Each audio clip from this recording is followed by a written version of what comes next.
So I think coming to these aphasia lunches, it helps them feel seen and heard and just feel like they're not alone in this journey of having aphasia, that there's other people who have gone through similar things and that they're able to relate to.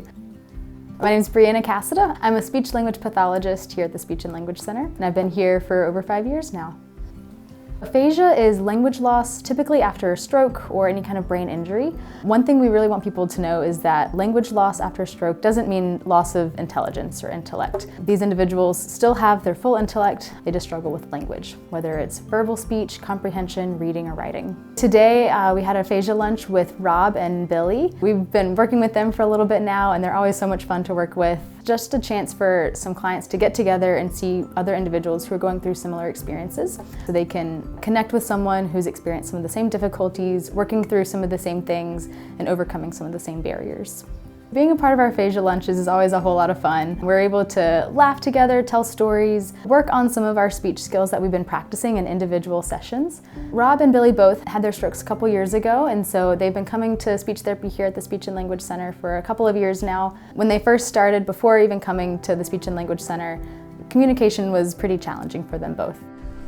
I through. Yeah, you had a stroke and chaos and they were at Sammy and it was isolated. Yeah, it was chaos. No one could understand you and felt isolated. Yeah. I couldn't communicate and nobody. Couldn't communicate with anybody. Yeah. Hand signs. Yeah. You'd have That's to. a so. Yeah. Yes. No. That's a. Yeah. Yeah. Yes. It was hard to communicate. You had to rely on gestures and pointing and yes and no.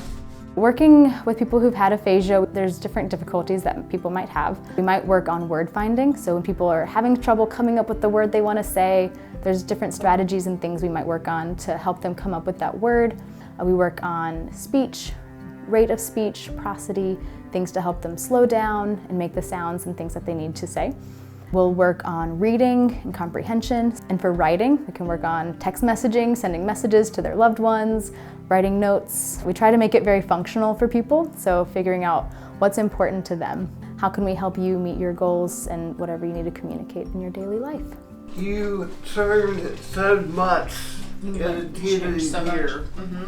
It works. It works. Yeah. It helps. I learned more here. You learn more here. Yeah. Through coming here and working on their goals and making progress with their speech, they've said that they're now able to communicate things that they weren't able to before. So they're able to go into their communities with their friends or their workplace and talk with people about different thoughts or ideas. Rob was able to tell us that whenever he leaves the sessions, he feels like he has more confidence to talk at work later in the day. A lot of people don't understand what it means to have aphasia. They don't realize that they're still smart, they still can communicate things, but it just takes more time. And so we really want people to know just to be patient, allow people to have the chance to speak. From having our aphasia lunch groups and just working with both gentlemen individually, I've seen both of them flourish. Rob and Billy have worked really hard towards their goals. They're still working hard, they still have things they want to accomplish, and so we're here to help them along through that. They've enjoyed coming here to the Speech and Language Center, and they think everyone should know about coming here and getting speech so that way they can get the services they need, finding the resources that we might have available that we can help them with.